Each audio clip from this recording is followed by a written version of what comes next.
Welcome to Bullshift the podcast, where we talk about behavioral economics from a personal finance perspective and with a specific interest in optimism bias. We talk about how the industry shifts your attention to being more bullish. My name is John DeGoulier. I'm the host of the podcast and the author of the book Bullshift.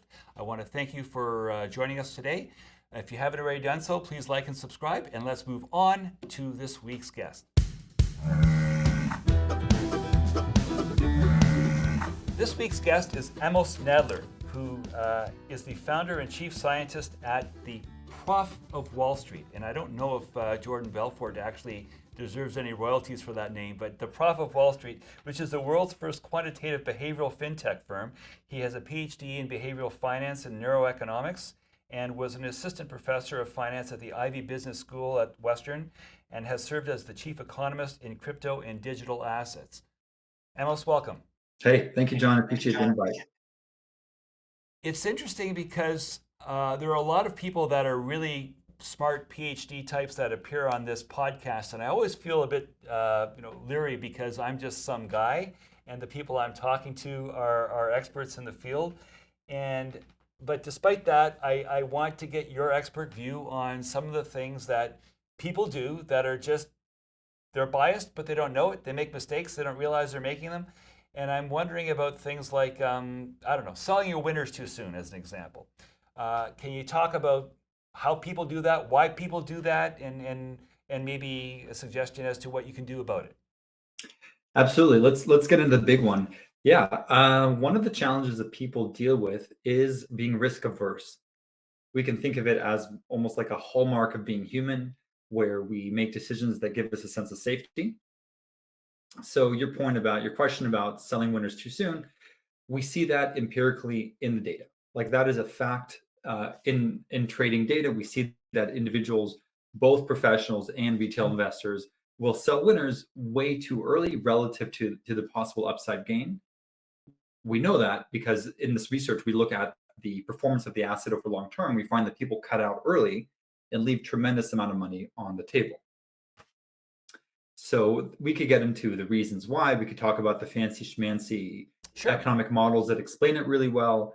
But let's just jump to the conclusion, which is that active management driven by risk aversion leads to massive underperformance, regardless of who you are. So that's a major problem in asset management.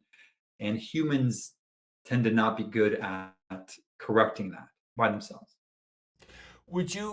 Maybe I could ask you to do a bit of a sidestep to prospect theory. So the disposition effect and what happens with regard to people, the foibles of active management in trying to time things and trying to pick winners and doing things that can't be done reliably. You might do it once in a while, but it's probably just being lucky. But there's a lot of research done by Kahneman and Tversky showing that people actually feel the pain of a loss twice as acutely as they feel the joy of a gain. And I think that probably relates to the disposition effect. What's your take on prospect theory? That is really the nail on the head there. My favorite paper on this topic was written by Terry O'Dean. He published the paper in 1998 in the Journal of Finance that completely changed my view of trading. It actually gave me the original inspiration to start Prof of Wall Street. Now I can get into that as we talk. But if you read the paper in the very beginning, Terry's friends with with Danny, by the way. They're both at UC Berkeley. They're buddies. They're both wonderful people. And Terry starts the paper with showing prospect theory. And he says, like you said, that on the gain domain, when people experience the gain, they become risk averse. I'm doing the curvature of the utility function. And then when they lose money, you see the curvature go the opposite direction and become very risk seeking because they're trying to get back to that original reference point. And they're trying to avoid losses. Yeah, we really don't like losses. They'll take more risks so they don't have to actually trigger an actual loss. Exactly. So you want to close the winning position early. And so let's talk about the disposition effect. The term that you use is really a combination of risk aversion on one side and loss aversion on the loss side.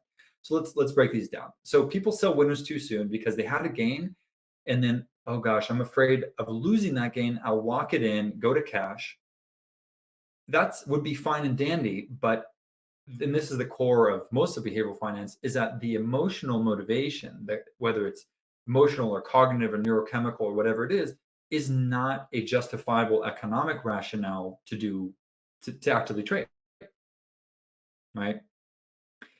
So if people are able to hold winners longer, assuming that the thesis is still intact in that position, then maybe they shouldn't be actively managing that position. What they should be actually managing is the underlying thesis and making sure it's still intact, because a price isn't necessarily a signal about the value of the asset. It just makes you feel certain things. And then as a reaction to that, you may do something that's not good for your portfolio. And that's on the win side. Wow. It's amazing how we have these irrational quirks, and we all do it, right? And we all think, oh no, I'm rational. And the industry actually has ways of, this is what I talk about in Bull Shift, shifting your attention to being more optimistic. One of the things that is a bit of a truism, or presumptively true, that people say in finance all the time, is that no one ever lost money taking a profit. And so when you have that as ingrained in your thought process, then what it does is you're being rewarded. You get the dopamine rush of I won because I sold at a gain, when in fact you basically, it's a cell phone, you lost because you sold when you gained 10%, but you could have gained another 50% if you'd have just held for another 18 months or what have you. And people don't look at that. A lot of people don't go back and reflect upon what they've sold and how that thing that they sold performed after they sold it. They stop thinking about it. They move on to what they own, and they don't do the first derivative research to think about, okay, what would have happened if I'd have just stayed the course. So that's interesting. You a moment ago said that you were wondering about maybe talking about Prof of Wall Street. So maybe this is a good opportunity. I'm happy to have you tell me what it's about. What's that about? So Prof of Wall Street, exactly what you said, is what it is the first quantitative behavioral technology that actually does what you said. It reads your trade data. So part of the technology is that we can actually read your trade history, and I can tell you the degree to which you have specific biases. So your example there of selling winners, you said nobody's ever been in trouble, or for taking profits. Well, I've developed an algorithm that can read your trade history, and it creates an alternative portfolio called the hidden portfolio. And what it does is it keeps track of everything you've sold, and it tells me the performance of all of those assets that are invisible to you because they're no longer on your portfolio. And I take that portfolio and I juxtapose it to your actual performance along with some benchmark. Could be the S&P, it could be the NASDAQ, it could be whatever it is, an appropriate benchmark. And I can tell you with exquisite accuracy whether risk averse selling is actually are you selling your winners too soon or not? That question is no longer a question. I can tell you in a factual, clear, like black and white way. So that's how I've solved that problem, is I analyze your data and we can have a conversation, a factual conversation around, did you leave money on the table or not? Wow. And then what about loss chasing and the way that makes you feel? Can you maybe talk about that for a moment? Oh, loss chasing. That is a great one. So if anyone watching hasn't heard that term, so let's do some industry terms on this. I love that you mentioned the example. So what you often hear, and we're going to throw the whole industry under the bus on this one, is average down, right? Just average down the position, you'll make money. So trying to motivate sales, trying to motivate commissions. Let's face it. So let's average down the position. So buying more of a losing position, you could call that averaging down. You could call it dip buying. You could call it loss chasing. You could call it, if you're upset, you could call it revenge trading, which happens often when people are in a loss. They'll do something to get back to that point. And going back to prospect theory, when you're in the loss position, you're willing to take a lot of risk to get back to make it back to your original reference point. So loss chasing is more, that term is more common in gambling, like you see it in the pathological gambling literature. There's only like 1 or 2 papers in economics about it. And it struck me how prevalent it is and how not talked about the whole thing is. So what I've developed in Prof of Wall Street is an algorithm that detects when you are buying more of a losing position.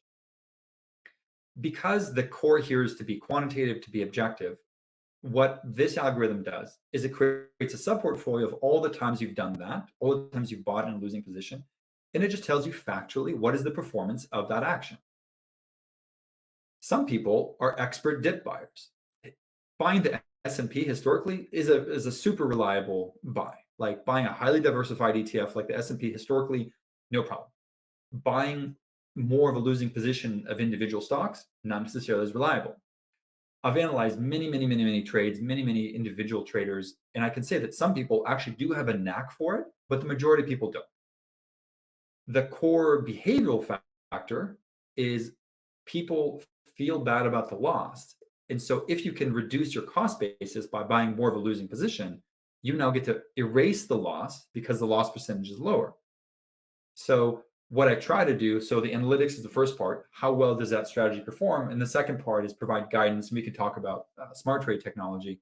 But all this is meant to deal with these specific and known behavioral biases in an extremely rigorous way to de-bias people and to improve performance. I wanted to tie this into optimism bias, which is a big part of the thesis of bullshift.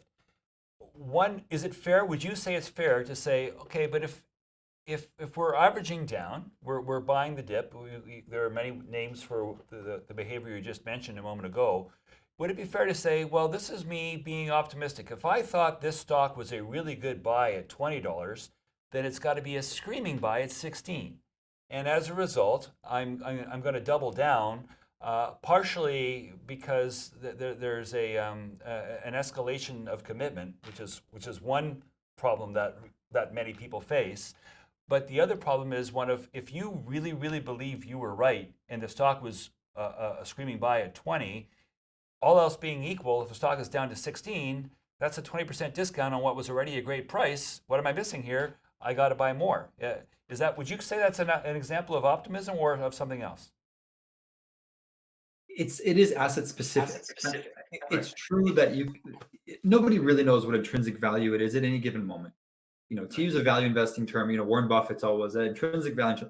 Nobody actually knows. There's so many factors that go into just the formula for calculating the value of an asset. Like even a basic DCF, there's a bunch of variables in there that we could argue all day and all night about what's the proper discount rate, what's the proper risk premium for equities at this time. Like it's this idea that this asset has a particular value at this time, discounted by some future, by future value, by some discount rate. So we never know whether it really is a good deal or not. You could create a convincing narrative around it. I mean, if you're an advisor and you tell people exactly what you said, John, saying it was a crazy deal at 20, now it's even cheaper, the upside's even bigger. We're talking about the future. And like your point about optimism bias is, if you're highly optimistic about a particular asset, that's your subjective overlay onto some unknown reality. I address that too, by the way, in some of the technology that I built, is trying to assess, well, what is the future of this asset? What is the justification for the belief in that? There's a tremendous amount of gray area that is resolved over time.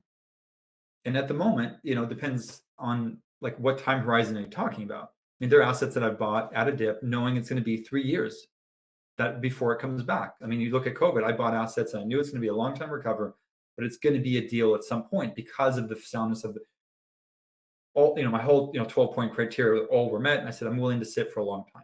So I think the answer is it depends, but the notion of optimism, there's optimism, there's incentive. So it kind of depends who's talking. Is it an advisor who wants to sell something, or is it an individual investor or a fund or somebody who's doing something under different incentives? Well, let's talk about individual investors here at this point, and I'm wondering if we can maybe look at it from the perspective of whether it's a micro or macro call. So a micro call would be an individual security. A macro call would be a mutual fund or an ETF. So instead of buying a single security, you're buying a basket which is diversified. And instead of trying to time or call the dip that it occurred because of something which is perhaps exogenous and may or may not be relevant, you're just looking at the big picture, the macro universe. And all I know is that the S&P is down 11% from where it was last month. And I think that's a good entry point. And so I'm going to do that. Would that be different, in your opinion, from the story we told 3 minutes ago about the $20 stock being a screaming buy at $16?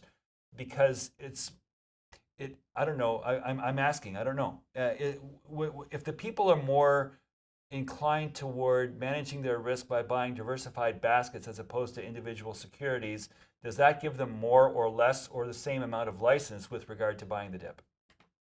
It's the same idea of separating subjective, individual kind of overlays to the facts. I mean, you could we could talk about the S&P. So massive run up, largely driven by AI stocks. I mean, Nvidia is a great example of this, just going through the roof because of this hype around it. Macro forces are playing a huge role in probably pulling asset values back down, but then you have a certain portion of the S&P that's disproportionately driving it up. When you're talking about a basket of goods, to really parse that through, I think frankly it's incalculable to any specific individual. And to buy more because you think it's cheap, I'd like to see someone weigh in an intelligible way about an index because it's composed of hundreds of companies. The bigger picture is, why are you investing at all? What is your time horizon? What is your budget? Are you dollar cost averaging, which is a zero discretion, systematic over time process, versus are you reacting to the market, and do you think it's cheap now because it's dropped that 10 or 20%? I think when you start peeling back, it gets so complicated that there's no easy answer. However, the emotional impulse is what drives most people, and it doesn't even look at the fundamentals, like let's say PE ratio matters or earnings matters or whatever. That's what we try to separate out: the objective fundamental macro factors versus this is how I feel and therefore I'm going to do this. That's the distinction that I use. So let's go back to this notion of invisible portfolio, which is things that you sold and you sort of forgot about. To the extent that you can show people their invisible portfolio and the opportunity cost of selling something that they could have just kept on holding, have you seen any kind of change behavior as a result of that new way of looking at things, these factor inputs that were invisible to them before, I guess by definition, hence the term? It's data, it's robust, it's empirical. You can see exactly the price point that you got in out, the day that it got in out. You might even be able to keep a journal as to why I sold this day, or why I doubled down and bought another 50%. I added 50% to my exposure because of this, whatever. Does it help people? Is there any evidence about people actually learning from their mistakes, or even just learning from their own tendencies, which might not necessarily be wrong, but they say, oh no, I'm good at this. I should do more of this. So you learn from this, you're good at this, and let's just keep on doing what works.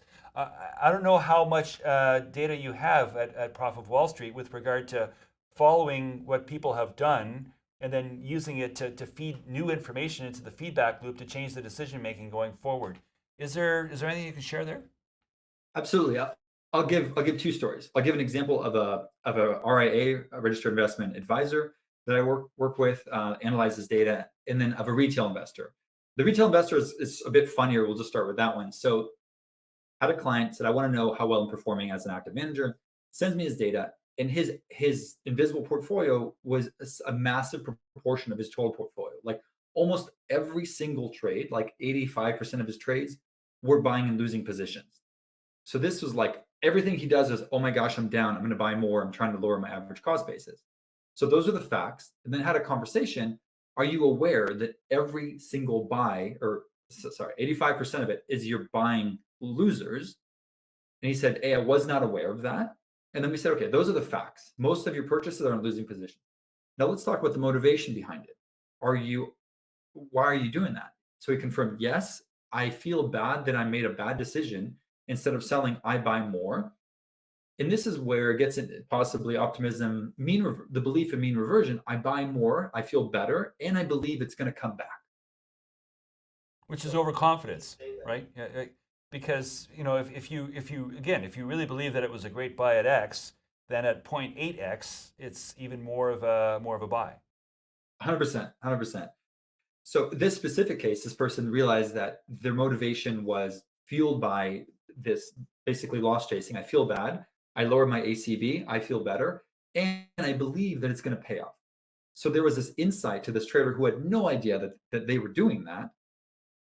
Then, so the amount of work that needs to be done, that wasn't enough. I'll say transparently, that was not enough. Because what happened was some of the assets that were purchased were correct. And there was this massive outperformance, like an 80%, not 80 basis points, 80% outperformance from the index. We were using the S&P, but he didn't sell anything. He just rode it all the way up, all the way down. So the total period of evaluation was about 18 months. He ended up underperforming the S&P, even though there was a period he was 80%, or say the total delta was like 50% above the S&P.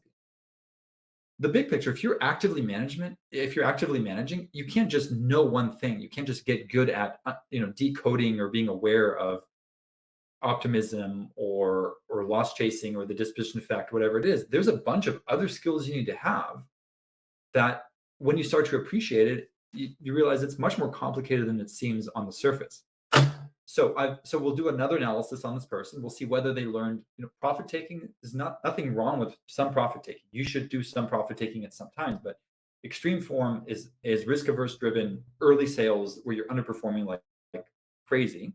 So that's one example. Any like follow up questions of that before we go to the RIA?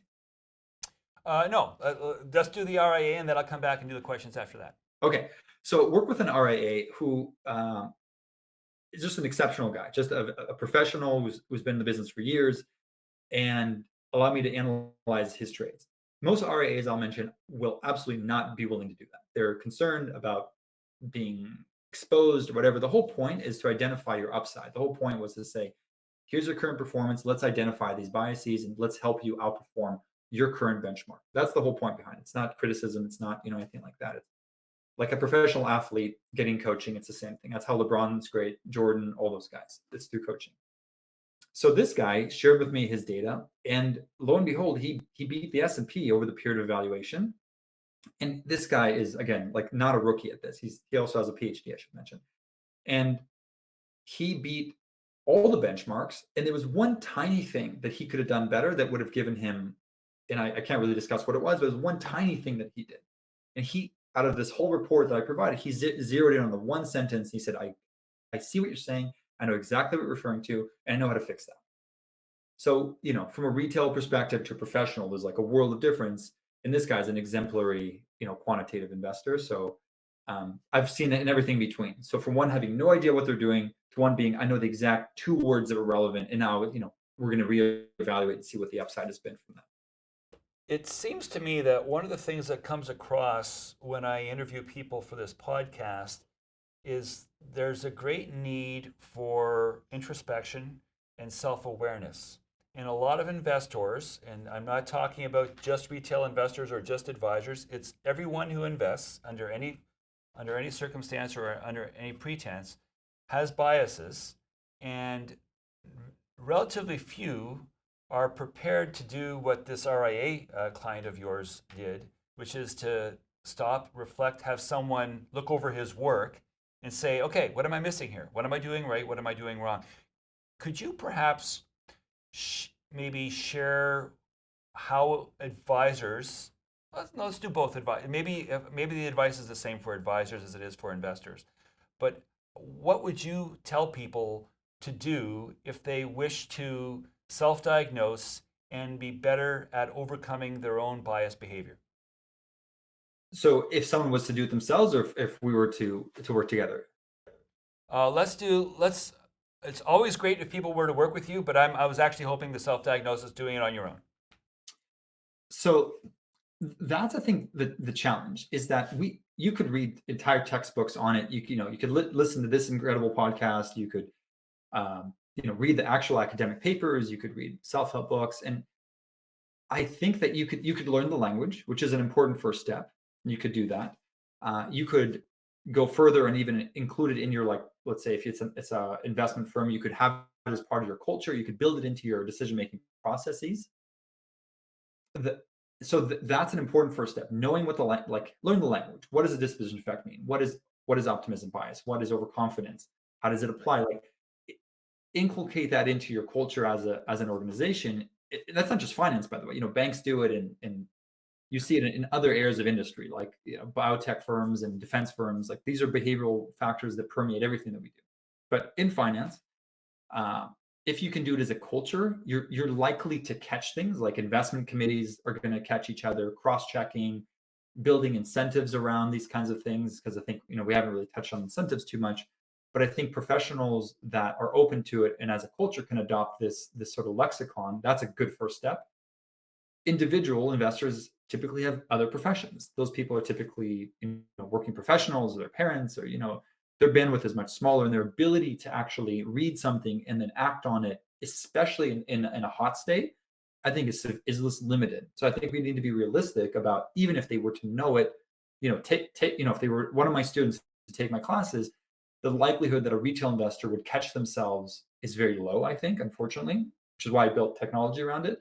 But I think any money management firm should know the language, have it in their culture at the bare minimum, have it as part of the filters and investment committee, and have some institutional features like swapping portfolios so you're not as attached to it.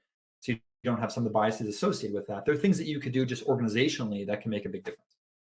It seems as though active mitigation is a big part of what you would propose as a value add for the work that you do. And I think there's a lot that can be done. I know I'm working with course providers to help do continuing education courses to do exactly the things you talked about, learning the lingo. If you don't, you're not going to be able to fix the problem if you can't even reliably identify the problem. So you have to be able to, at the very least, be somewhat conversant in ferreting out what the biases are before you can do anything about them. So I think the industry is going that way. One of the problems about many industries, and finance is just yet another example, is that they move too slowly. The transference of knowledge in terms of identifying new information as it comes out and actually incorporating that new information into the academic background. Like a lot of people who give advice, I'm now coming on to 30 years as an advisor, and the things that I learned when I became an advisor at the beginning, and I'm a CIM and I'm a portfolio manager and I'm a CFP, and I've got a commitment to lifelong learning. But there was nothing in the course material when I took it about behavioral economics. And so all of these things, and there was research. I mean, if you think of what Kahneman and Tversky did, that research it's more than 30 years old. It's probably 45 or 50 years old, but it still hadn't made it into the course material. And Kahneman won the Nobel in '02. I wonder how long it took prospect theory to make it into the textbooks for people who give retail advice, even though there are Nobel Prizes being awarded to show that this stuff is actually robust, defensible, you can explain it, and yet we're not teaching the people that are giving advice how to identify these problems. So it's interesting. All right, we're running short on time, so let's go to the ending part. And I always like to end with these two little things that are so much fun, and that is, that's bullshit, followed by shift happens. So that's bullshit is where I invite guests like you, Amos, to say, if there was something that you could change in the financial services industry, what would it be? That's a perfect tee up to a solution that you verbalized in this, throughout our conversation, is that learn the language. As for financial advisors, learn the language is the first step. What Prof of Wall Street, the raison d'etre of Prof of Wall Street has been exactly what you said, is to take the research and productize it into something that's is part of decision makers' workflows. As I said at the beginning of the show, it's very difficult to read something and then act on it. Like no matter what, it could be marital advice, it could be diet advice, whatever it is. It's very difficult to read something and act on it, especially since you've done the wrong thing hundreds of thousands of times. So Prof of Wall Street, that's what frustrated me, is why am I teaching this in my classes? But when I go to a professional or whoever's managing my parents' accounts or my friends, I don't know.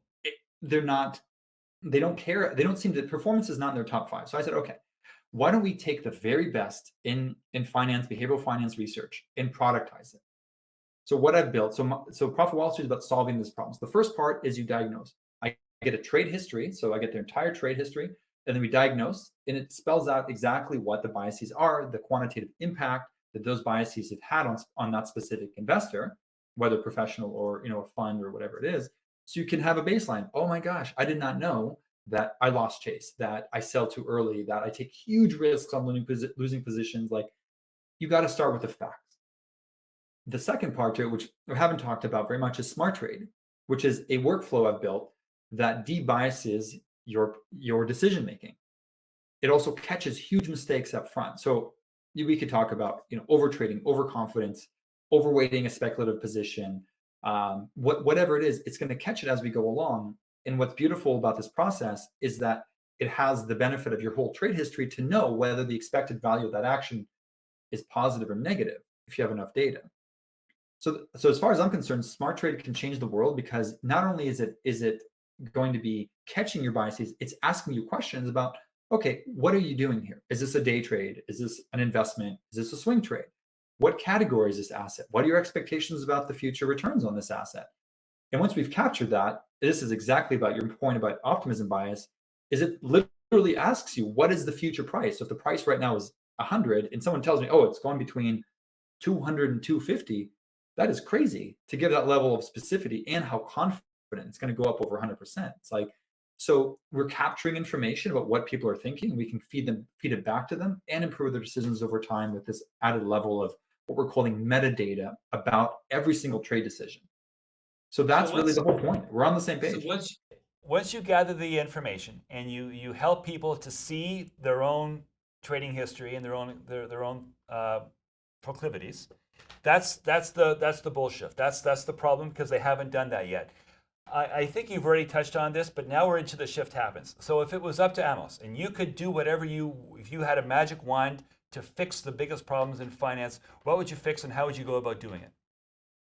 What I would do specifically with managed wealth is I would ensure that the decisions are consistent with client priorities. So they would be fiduciary decisions in the managed wealth space, and that they would use the smart trade process, because there's really no hiding and you're ensuring alignment between the incentives between the client and the advisor, which, if you think of it in its logical extreme, are aligned. If you're performing better, your AUM increases, client referrals go up, attrition goes down. It's an absolute win-win. And that's, I think, how the industry should be run. Excellent.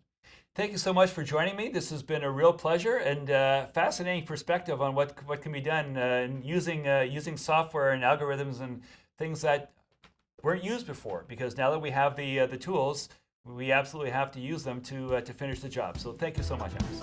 Thank you, Jonathan. John DeGooey is a portfolio manager in Toronto and the author of the book Bullshift: How Optimism Bias Threatens Your Finances. Bullshift is available online and in bookstores everywhere. The opinions expressed in this podcast should not be construed as investment advice. Bullshift, the podcast, is produced by TalkShoe, a division of IOTM.